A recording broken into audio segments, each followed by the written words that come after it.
What's up, BlueTube? It's your boy, the Blu-ray Bandit. Today we're going to do something a little bit different. We're not going to do a pawn shop haul or a thrift shop haul or an eBay haul, none of those types of things. Instead, we're going to review my last year in film. That's right, 2023 has come to a close. We're in 2024. What did I watch last year? What did I watch in the theater? What did I watch on Blu-ray? What did I watch on 4K? What did I watch on streaming? How many of those things did I watch? Did I get my money's worth? Those are the kinds of questions we're going to answer. I like to track my movie watching, know exactly where my money is going, my entertainment dollar, for lack of a better term. We're going to go through all that. And then at the end, we're just going to do a little wrap up on the channel itself, where the channel is at, how well it's doing. Is it doing well? We'll answer that question, as well as how much money I've made on the channel. I love the website Letterboxd. It's a website and an app where you can journal your movie watching over the course of the year. This is my profile. I've been on the site since it began, back when it was invite only. I've got 10,000 followers, and as you can tell, if you follow me, I'll follow you back. The link is in the description. So let's jump right into it, starting with my movie habit in general. We're going to go through the statistics that Letterboxd gives us in my 2023 quote unquote wrapped for the year. And then we'll move into some statistics Letterboxd doesn't provide that I've put together. In 2023, I watched 212 movies, wrote 181 reviews, and watched 396.7 hours of films. Here you can see some of the movies that I enjoyed the most. The only movie I saw last year that got a 5-star review from me was Spider-Man Across the Universe. Loved that movie. Past Lives is a great drama. Beau is Afraid is just an unhinged masterpiece. Priscilla, an awesome low-key drama. Are You There, God? It's Me, Margaret. On the surface, doesn't seem like a movie that's made for me, but it is a great coming-of-age comedy. Blackberry really surprised me this year. Check that out if you've missed it. Everyone loves Barbie. And of course, Guardians of the Galaxy, easily the best MCU film of recent memory. If we look at my films by week, it kind of goes up and down. You can definitely tell the weeks I was busy, and then I'm binging hardcore down here in December, where I watched 15 films. I logged 212 films, 17 films per month. That's an average of 4.1 films per week. And over here, you can see what day I tend to watch movies. Clearly, I am a midweek and a weekend watcher for the most part. The first film I watched was Glass Onion. That's the next film in the Knives Out series. The 50th movie I watched, Above the Rim. The 100th movie I watched was Extraction 2 from Netflix. The 150th movie I watched was To Live and Die in LA. The 200th was just a few days before the end of the year when I watched Maestro on Netflix. Great movie. Don't believe the negative hype. Check it out. And the last film I watched for the year on New Year's Eve was You Hurt My Feelings, an A24 drama that was pretty great. These are my most watched films. These are actually the only 4 movies that I watched more than once last year. How to Blow Up a Pipeline, the awesome action movie Sisu, the new Indiana Jones movie I watched once in a theater and once at a drive-in, and I saw Guardians of the Galaxy twice in the movie theater on opening weekend. Love that movie. Here's how my genres, countries, and languages breaks down. I watched a lot of dramas, comedies, actions, thrillers. Most of them are in English, and most of them are from the US and the UK. Not entirely surprising. Here's my themes and nano genres. None of this is too surprising considering I'm a male. So you got lots of fast cars, epic heroes, gritty crime happening here. Generally pretty predictable stuff, except for maybe the 8 films that were amusing, cute, and goofy.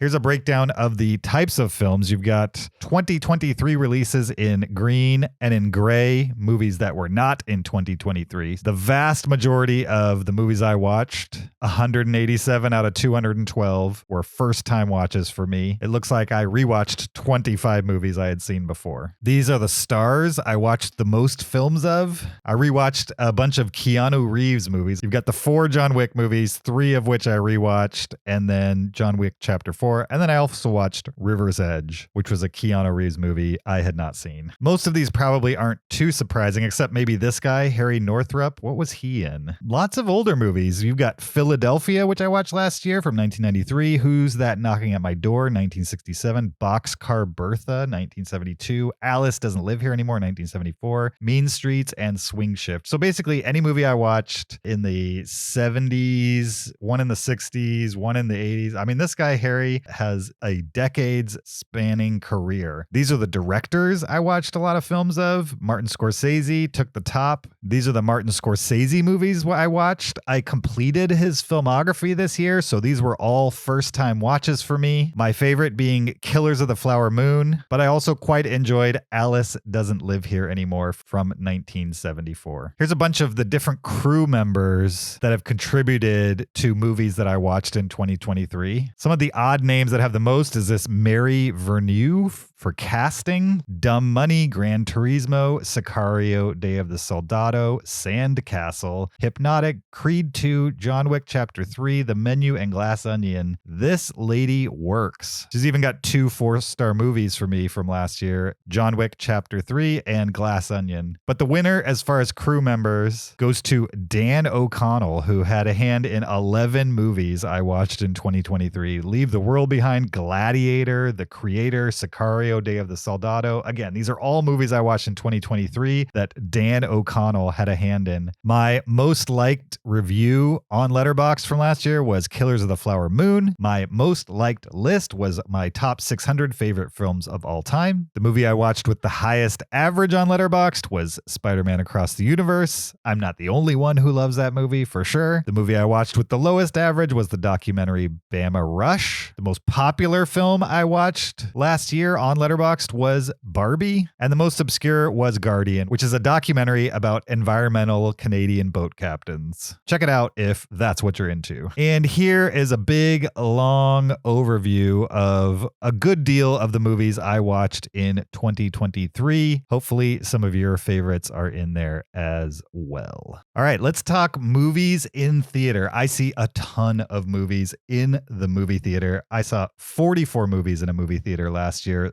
I watched 10 movies in a Dolby theater, 4 movies in IMAX or IMAX Laser, 2 movies at the drive-in, leaving 28 movies that I watched in a standard digital projection theater. Digging deeper, I watched 36 of these movies in a movie theater using my A-List subscription. The total ticket cost for those 36 movies would have been $524.34, but I paid $291.50, which is the cost of my AMC A-List subscription for 12 months. That's a savings of $232.84 with a per movie average of $8.09. For streaming in 2023, I watched 28 titles on streaming. By this, I mean these are movies that were produced exclusively for these streaming networks. Clearly, I watch more Netflix than anything. Either that or they're just producing better stuff. Moving on to physical media, I watched 19 titles on physical media in 2023, which really does not seem like enough, for sure.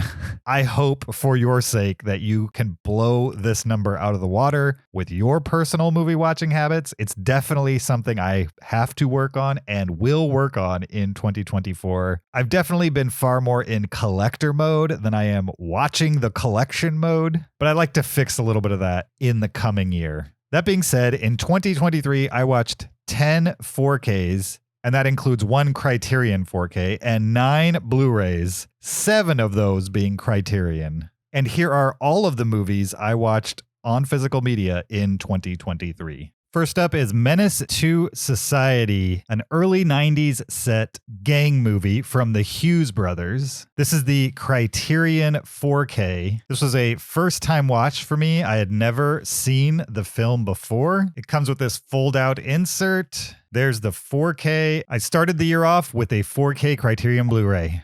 Next was Black Narcissus. This is a standard Criterion Blu-ray. Black Narcissus was made in 1947. I would say it's a thriller drama about a bunch of nuns that are kind of like holed up in a castle. You can see the castle right there. It's not really a castle. It's more like a large residence or something like that. This is the booklet that came with it. I loved this movie. Easily a 4.5 to 5 star movie for me. If you haven't seen it, check it out. Next, I watched the John Wick movies on 4K. This was obviously in preparation for John Wick 4, which I enjoyed quite a bit. Another preparation binge, I watched Creed and Creed 2 on 4K in preparation for Creed 3. Didn't like Creed 3 so much. Creed 1, still a great movie. Creed 2 got better on rewatch. J. Edgar Hoover. This is a Clint Eastwood film starring Leonardo DiCaprio from the early 2010s. It's one of the best films of the year, according to Cindy Pearlman of the Chicago Sun-Times. I definitely need to replace this case. It has a bunch of scratches right here, a little bit of dirt right there. It just needs a complete replacement at this point. You got the DVD and the Blu-ray. Not my favorite Clint Eastwood film, but I got it checked off the list. Next, I watched Lucy on 4K starring Scarlett Johansson and Morgan Freeman. This is probably the first 4K I ever owned, and so I decided, hey, I should watch the first 4K I ever owned. And even though I had already seen Lucy, this was a rewatch to me, and even though Lucy is a perfectly fine movie, it is definitely not an exceptional movie. That's another reason I decided to give it a rewatch. I enjoyed it a little more the second time, but still kind of find it pretty unremarkable. Over the summer, I watched Jackie Brown, a film by Quentin Tarantino. Another rewatch for me, for sure. This time on Blu-ray. I can't wait until they release a 4K for this title. I am ready for all the Tarantino movies on 4K. Somebody questioned how great Sicario Day of the Soldado was. I defended it and then thought, hey, I need to rewatch it. I've only seen it once. So I broke it out on 4K. This was my second watch ever and my first on 4K for the Sicario sequel. Most people have never seen the Sicario sequel. If you haven't, you're missing out. It's obviously not as good as the Denis Villeneuve original film, Sicario, but this sequel definitely has its merits. I watched In the Heat of the Night for the first time in 2023, starring Sidney Poitier and Rod Steiger. From 1967, I would say this is a pot-boiling drama / thriller. It's 110 minutes long. It's definitely a film that deals with race and race relations in the South. You've got Sidney Poitier playing a detective who's investigating a crime in a highly racist part of the country. It was awesome. I should have seen it sooner, but I was happy to check it off my watch list. I watched M by Fritz Lang from 1931, a movie I enjoyed quite a bit. It came highly recommended, maybe a little overhyped for sure. Kind of noir thriller that I think generally stands the test of time. You got the booklet and the Blu-ray. If you're trying to get into noir from the early 1900s, I would say M is a pretty good entry point. I watched Repo Man for the first time. I loved this movie. I have no idea how I had never seen it before. It was so odd, so crazy, so weird. The Criterion comes with this awesome Repo Man book. I mean, look how thick that is. This is a very thick book for a very crazy movie, one that I definitely need to rewatch. I don't know how I survived the 80s without seeing this one, but I'm glad I squeezed it in this past year. Here we have Days of Heaven by Terrence Malick from 1978. This is, like most Terrence Malick movies, a very low-key film, but unlike most Terrence Malick movies, it's short. 94 minutes on this one. It uses every minute of those 94 minutes. I quite enjoyed it, but if you prefer your movies a little more plot heavy, then you might want to pass this one up. If you're a Malick head, you probably already seen it. Another movie from the 80s that I don't know how I missed on first pass. This is To Live and Die in LA. This is William Friedkin's finest hour, according to the San Francisco Examiner. Yeah, this one was great. If you like William Friedkin and you haven't checked this one out, I would add it to your watch list. You got the DVD and the Blu-ray. Between this and Repo Man, you would have one heck of an LA set 80s double feature going. And the last of the Criterions I watched in 2023 was The Friends of Eddie Coyle, a Peter Yates film from 1973. This is kind of a low-key gangster movie. This guy, Eddie Coyle, is a small-time gun runner who's kind of stuck between these different warring factions of the city that the movie is set in. I forget which city. Maybe Detroit? It doesn't really matter. We got the standard Criterion book and the Blu-ray. I really enjoyed this one. It's a lesser-known movie from the early 1970s. Highly recommended. Then I rewatched Gladiator, this time on 4K for the first time. This one was in preparation for the release of Napoleon. Gladiator is definitely a better movie than Napoleon, although I did enjoy aspects of Napoleon for sure. There's the 4K, the Blu-ray, and the special features disc. Yeah, what is there to say about Gladiator? It's a classic for a reason, not only in Russell Crowe and Ridley Scott's filmography, but just in general. It's awesome. And finally, the last piece of physical media I watched in 2023 was Philadelphia, starring Tom Hanks and Denzel Washington. I don't really remember why I watched this. I'm sure I had some kind of motivation. It was directed by Jonathan Demme and released in the early 90s. I thought this was a first-time watch for me, but as I was watching the movie, I had vague flashbacks of the film. And so I think it's possible that I watched this when I was much, much younger, maybe on HBO or something like that. There's no chance I rented it. But yeah, great courtroom drama. Check it out if you haven't yet. And finally, let's talk about the channel. This is also not crazy impressive numbers, but I'm kind of doing this as a record for myself. I'd like to do this every year, and I need to have something to compare to when we get to the end of 2024. So this is where we're at. I published 9 YouTube videos in 2023, totaling 2 hours, 17 minutes, and 36 seconds of video. In those 9 YouTube videos, I featured 224 titles consisting of 125 Blu-rays, 83 4Ks, and 15 Criterion Blu-rays. In those 9 videos, I spent $1,142.43. I estimated the value of all those titles to be $2,024.44. That's a difference of $882.01 and a per title average of $5.10 each. All of my videos together got 44,280 views in 2023 and were watched for 4,467 hours. I gained 511 new subscribers in 2023, and the channel was monetized in mid-December and has so far made $17.59. Hopefully this was interesting. I enjoyed it. I'm doing it again next year regardless. Do you track your movie watching? How obsessive do you get about these things? Let me know in the comments. As always, thanks for watching. I appreciate it. Good things coming in 2024. We'll see you next week. Goodbye.